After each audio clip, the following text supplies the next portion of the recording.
Hello, everyone. Welcome to another episode of The Good, Bad, and Ugly of Business. I am your host, Catryn Becker. I am joined by my good friend, Dario De Santis. This is a blast from the past for me because Dario and I met in Milan, Italy, when we were both there together for our MBA at SD Bocconi School of Management. We've connected a few times here and there over the years when I've been in the Bay Area to visit him. But this is so great to be able to connect in this way and talk about all of the wonderful things that you are doing. He is the CEO of a great app and technology called Tweelin. I'm so excited for you to understand what this is and how it can help you and revolutionize what you are doing in your life and help to have a more decluttered life. So Dario, welcome. Thank you so much. And hello, everyone. It is a great pleasure being here. Thanks for having me, Catryn. And yes, it's been a long time and always a pleasure talking to you. Yes, and Dario has always called me Katerina from like the very first time that we met. So if you want to call me Katerina, I accept. We'll keep it Catryn. I don't want to mess up with your personal branding on your podcast. Oh, yeah, you know I'm very flexible and adaptable. It's all good. True. But Dario, please tell us a little bit more about yourself and about Tweelin and how you got to this point before we dive into some juicy topics. Well, after being almost 20 years in the enterprise world, always with the entrepreneurial fire burning in me, finally I decided to do my own thing. And I've been always working in product management for products that were intelligent. So there's a little bit of AI there, intelligent devices. We worked on voice AI for mostly collaboration, on top of collaboration platforms. I've been working for almost 7 years at Cisco. And there I've been working on their collaboration platform. I was leading the strategic integrations for WebEx with other platforms and strategic partners. And in all of that, I also worked a little bit in IoT, devices sensing the environment and responding to physical changes, and from light to noise to physical presence of people. Now, having said all of that very high level, I don't want to potentially disclose any sensitive information, any secrets, exactly. Then one day I was coming back from work. That was kind of the episode. I had an epiphany, right? Coming back from my San Francisco office, came back home. At the time, my older daughter was 3 years old, and came home, and my wife comes to me and says, Dario, your daughter today asked me whether daddy changed home. Oh, and heartbreaking. That was a slap in the face, Katerina. A slap in the face. So that day, I decided that work-life balance was something very important in my life, and I decided to solve one of the biggest problems, which is what we call today meeting fatigue, and a few years ago wasn't really characterized that way.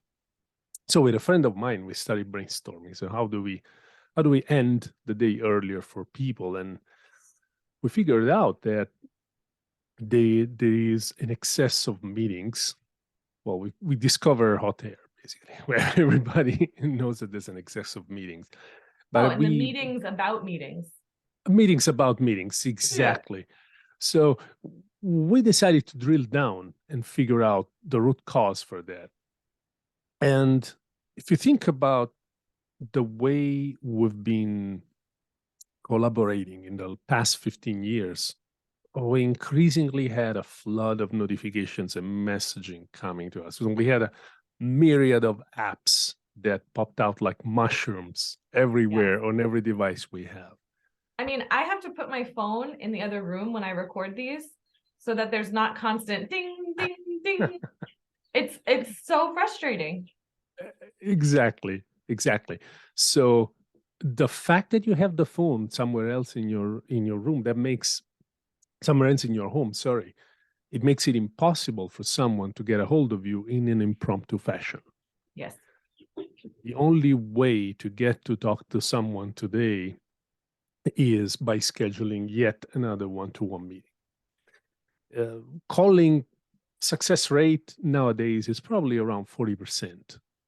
So why do I even bother calling someone? I'm just wasting time. I know that the chances I'm going to get to talk are very slim. So I'd rather go back and forth and do, when can we talk? Those message exchanges. Call me at 3. No, well, at 3, I'm meeting a customer. So why don't we do it at 5? Well, at 5, I have to go pick up my kids. So, okay, I'll schedule something tomorrow for lunchtime. So we're wasting a ton of time today, to create a constraint in our future day, procrastinating a decision that we could have made today with a quick conversation. Sure. And this is really affecting everyone. I see it as a plague in the society. In addition to that, we're all working in a hybrid environment now. So we don't know whether the person we want to talk to is at the office, is at home, and even aside from a hybrid environment, we never stop working. We always have our phones. Right. So even the person who is in the office all the time, they're never disconnected from what's going on work-wise. Couldn't agree more. Unfortunately.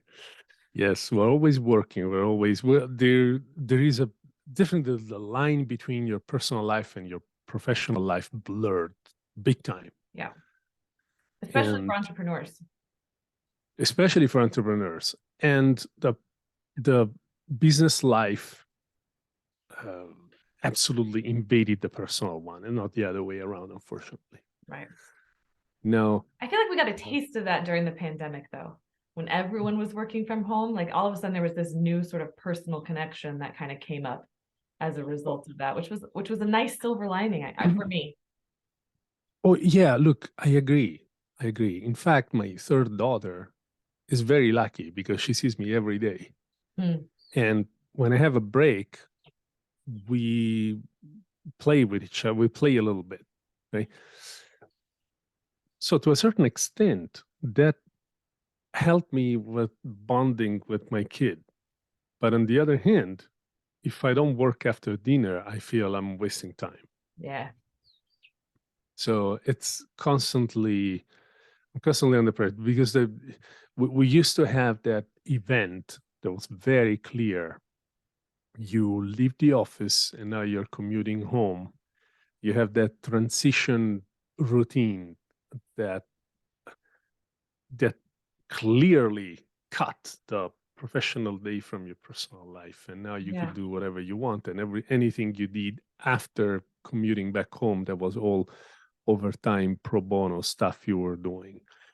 But now it's different, and everything is aggravated by the fact that you don't talk to your colleagues at the water cooler or a coffee machine. Sure. So you schedule. When you want to talk to them, you schedule. And that resulted in overtime. If you see the statistics, there's a good study that came out in 2021 by Reclaim.ai.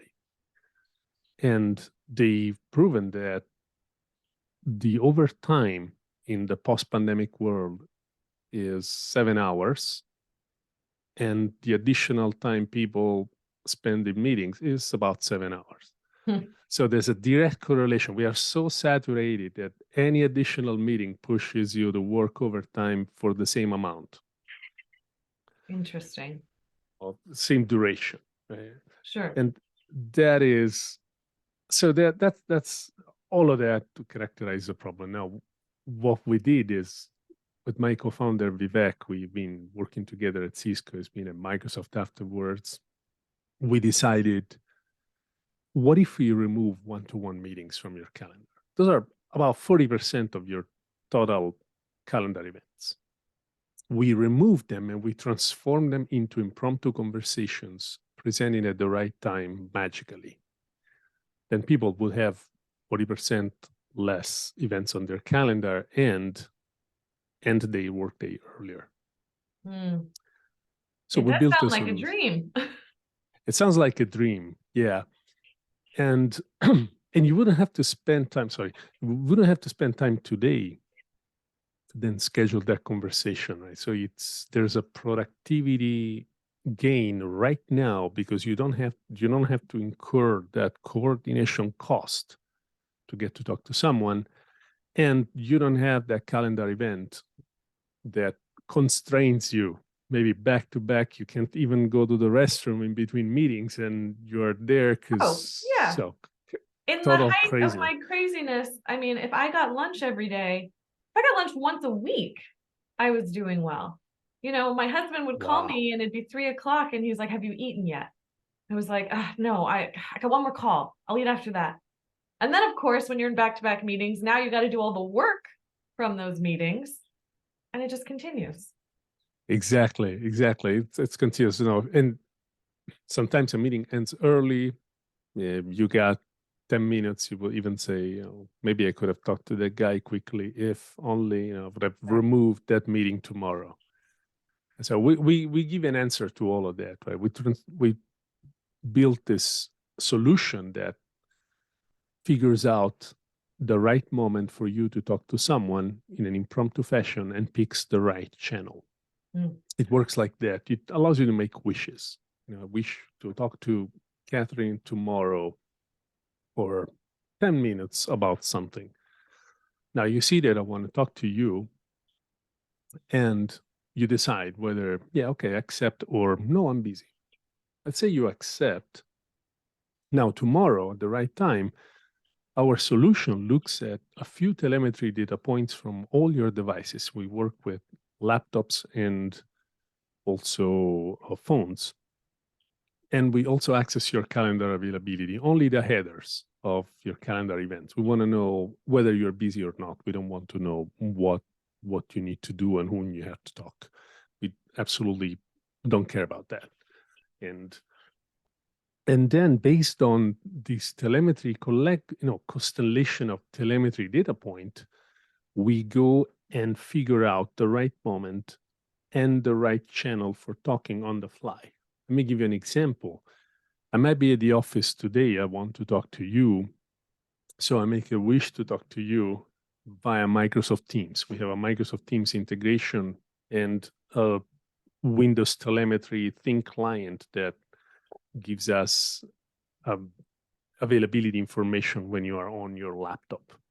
So like it can tell if I'm typing or if the mouse is moving, that kind of thing? Correct. Yeah. Or your screen is locked, or other data points as well. So I can send you a wish through Microsoft Teams. You can accept it on your mobile phone or your laptop. Then we're busy. We don't get to talk. I close my laptop and now I'm driving home. Now that wish can be fulfilled on another device. I may have an Android phone, and now you become available. I'm available. Your it's like laptop, the stars align. The stars align, exactly. Your laptop may be capable of Microsoft Teams, and I have Microsoft Teams on my smartphone, and now we can talk.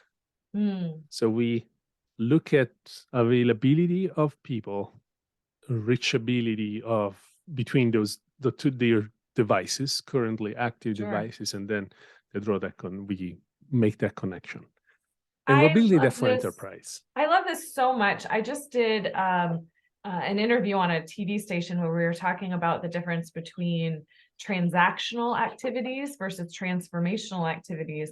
And in that interview, I gave the example of, an email being so transactional, right? You can't tell what kind of mood somebody's in. I mean, sometimes you can pick up on clues and the tonality of how they type things, but you're never going to get extra information. There's never going to be any inspiration that comes from it. And that I talked about, transformational activities are picking up the phone and actually talking with someone. And the amount of information that you can get across in a short amount of time is so much more valuable than what we think we're saving with email. And so I always tell my clients and my friends, just call me. If I can't answer, I won't answer, but just try. So I love this. This would be so great, I think, and even in a personal space, because my husband and mom will be like, wow, or my sister, like, oh, I didn't know if I could call you, I didn't know if you were busy, all those kind of things. So I can see so many really useful applications for this. Right. Thank you. Thank you for the encouragement. Yeah, Yeah. you could call it, you could think about it as a calling on steroids. Yeah. Yeah. And you remember 20 years ago, and I'm old enough to remember the We're first similar phone. ages, so we know. Yeah. You remember when we had the first cell phones, Yeah. and a call came in, you would drop everything not to miss the opportunity to talk to that person. Right. Actually, too many calls meant too many interruptions. But you can make decision pretty fast if it involved other people, because you make that call. If someone was slightly available, they would have picked up the phone and will drop, hey, sorry, I got a incoming call. I'll be back, and answer the phone. Now that was geared, that was, I would say, more favorable to a collective decision as a way of collaborating. And then suddenly, with all this overwhelming information, Catryn, we decided that our best way to be productive is focusing on ourselves and organizing, over planning our day and putting too many meetings on our calendar. And that is our answer to personal productivity. Now, I'm going to have 2 hours of focus time. Yeah, but you can't really plan your creative inspirations. Thank you. Thank you. I try to do that. Like, okay, I got this block. I'm going to block it off so no one can book on my calendar, and I'm going to get XYZ done. And then I get there and I'm like, I don't have any energy. Absolutely. Everyone has that problem. And meetings are very draining. You don't realize that, but they're very draining, especially for, they kill you morally, and then you're there. That's a whole culture issue of who you're meeting.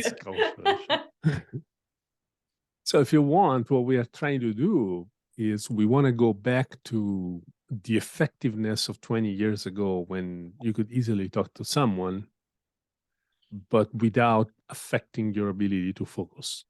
So we adapt around the way you're working. We look at the telemetry, so you don't have to configure anything, and just adapt to the way you're working. We react to the changes in your telemetry. And so if you just set your phone as do not disturb and you're doing whatever you're doing, we know that. And there are many nuances. Sure. But generally knowing that and is pretty useful. And now I think about like how I use Calendly app to schedule meetings, and how was a step change in that, not having that connection time of, oh, I'm available at this time, are you available at that time? And that helps a lot. But I can see how adding Tweelin is the next step in that, and really making a huge improvement in lives. Yeah, there are certain use cases where Calendly is better than Tweelin, and Tweelin is better than Calendly. Sure. Calendly is absolutely better when you have multiple people, and what you need to schedule. Working together in conjunction. Yeah, because sometimes people cancel at the last minute, or they don't show up. Like if I can, cancel that meeting through Calendly, now Tweelin's going to know I've got this new block of availability. Maybe the stars will align, and there will be someone that I could have my wish fulfilled with. Absolutely. The beauty of looking at the telemetry allows us to also reclaim space without you explicitly doing anything. So if you're on a call, the call ends early, we figured that out from the telemetry, and we are able to reclaim the tail of a meeting and connect you with someone else who needs to talk to you. I've talked to so many entrepreneurs who have different workarounds that they've come up with for solving that problem of meetings ending early, or being canceled at the last minute, of like, what do you do when you just have 5-10 minutes? how to be productive in that, because it's usually a hard switch when you're kind of in one mindset and now all of a sudden it's like, oh, I have 15 extra minutes I wasn't expecting. And so I've heard many different entrepreneurs I've had conversations with have talked about the workarounds that they use. So I can see, like, I can't wait to start telling people about this. Too kind, too kind. Hey, you come up with the good stuff. I'm not going to keep it to myself. I want to share the knowledge, share the wealth. I want everyone to be able to Thanks so much. solve those problems. Yeah, and if there's anyone in your network or any of our listeners who's interested in understanding more, try it. Yeah. Try our enterprise solution, they can absolutely reach out to me. So is it apps mostly? I mean, do you have to have it like on your app and your computer for it to work? Or like how would someone sign up for it? Yeah, so today it is available on Play Store. So for Android, and we're going back and forth with Apple as we speak to publish the iOS version, but those guys seem to be never satisfied. So we're going a little bit. Yeah, they want some things to be fixed, and we're doing it very fast, and we're really close. We just have one objection outstanding right now. And then we also, so it's going to be that battle between whether it's iPhone users or Android users, who gets the app first. I mean, I'm personally an Android user, so I'm very excited about this. Awesome. I feel like I missed the curve with like Clubhouse, because Clubhouse came out on iOS first. And by the time it came around to Android, it was kind of nothing. The buzz went down. Yeah. All the excitement was it had passed. Yeah, it was passed. Yeah.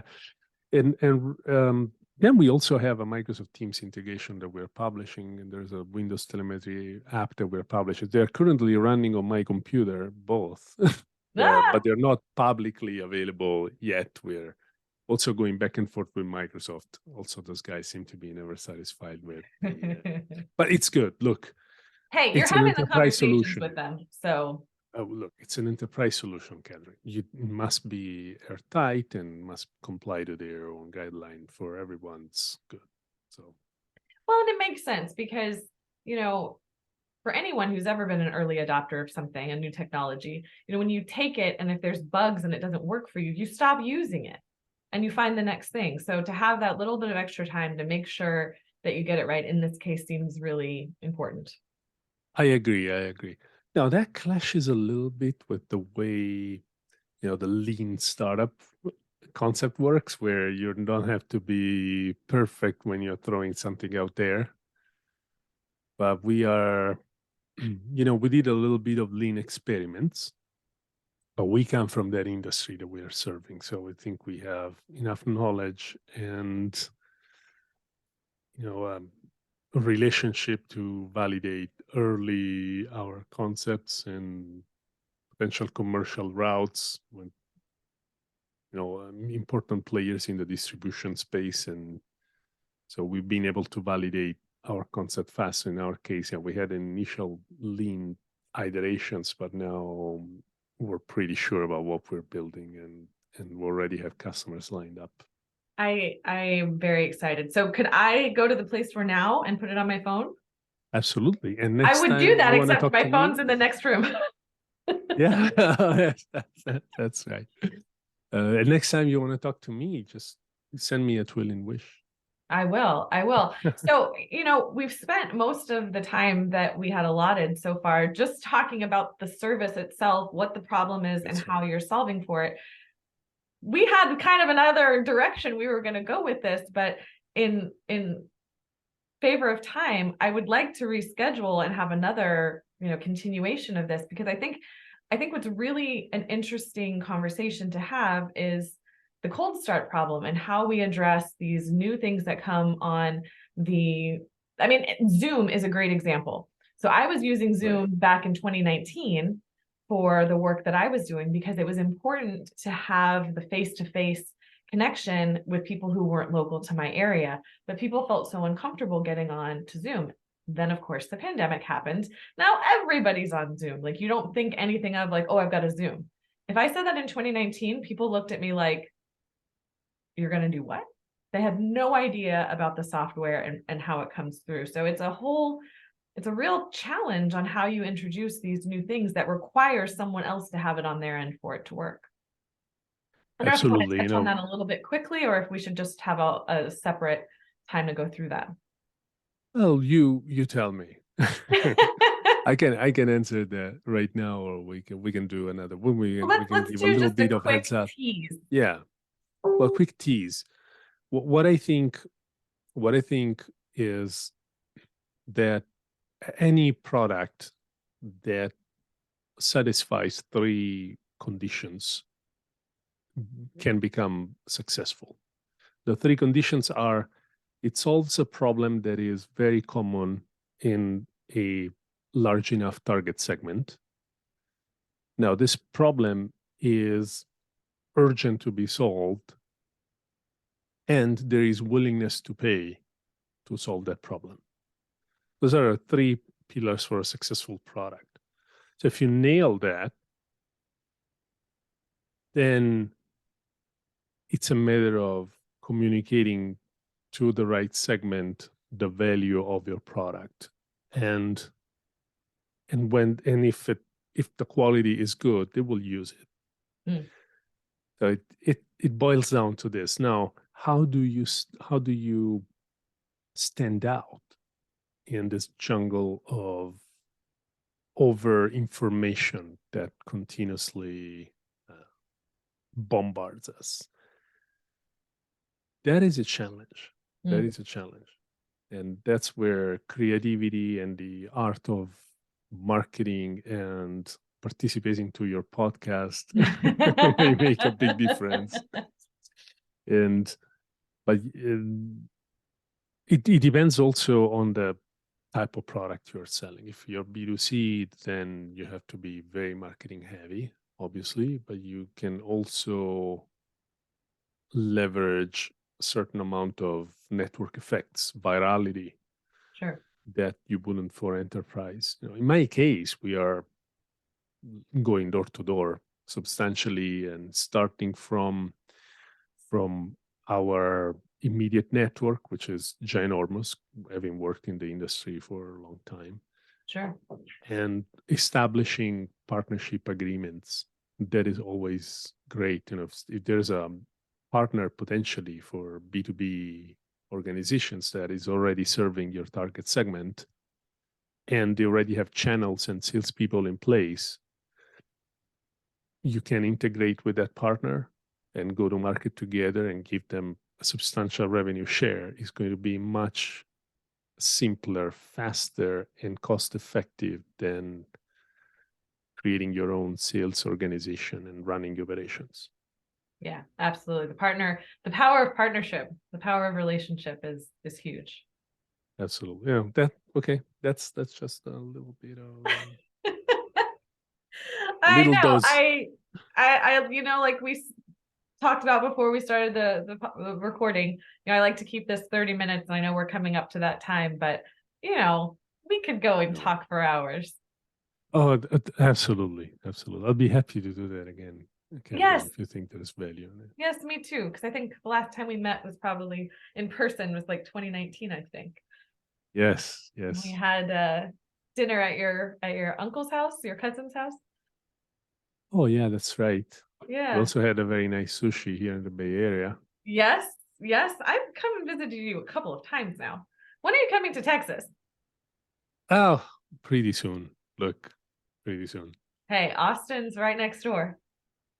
Yep. Yeah. I know. Well, Dario, I appreciate your dedication and your passion to, delivering this solution to a problem that's something we all experience. And I wish you all of the luck, and whatever I can do to help support you, I am here for you. Is there anything else that you would like the listeners to hear or to know before we wrap this up? I would like the listeners to know that I'm extremely grateful for them to listening to your podcast, and especially this episode. I feel privileged and humbled by being able to share a few bits of experience with all of you who are maybe driving or cooking or doing workout like me when I listen to podcasts. And so thank you, everyone. Absolutely. Well, I will have all of Dario's contact information in the show notes so that you can get a hold of him, so that you have links to download the app, start using it for yourself, with your family, with your work, with all of the people in your community, so that you can have your wishes fulfilled, help the stars to align, and have Tweelin in your pocket. So thank you to Dario for being on here. I look forward to scheduling another one. I'm sure we will use Tweelin to figure out when that could be, or maybe Calendly. And thank you for everyone for listening. If you've liked this episode, please subscribe and rate it. It would mean the world to me. And I look forward to bringing you more content with more amazing people like Dario. Take care, everyone. Until next time.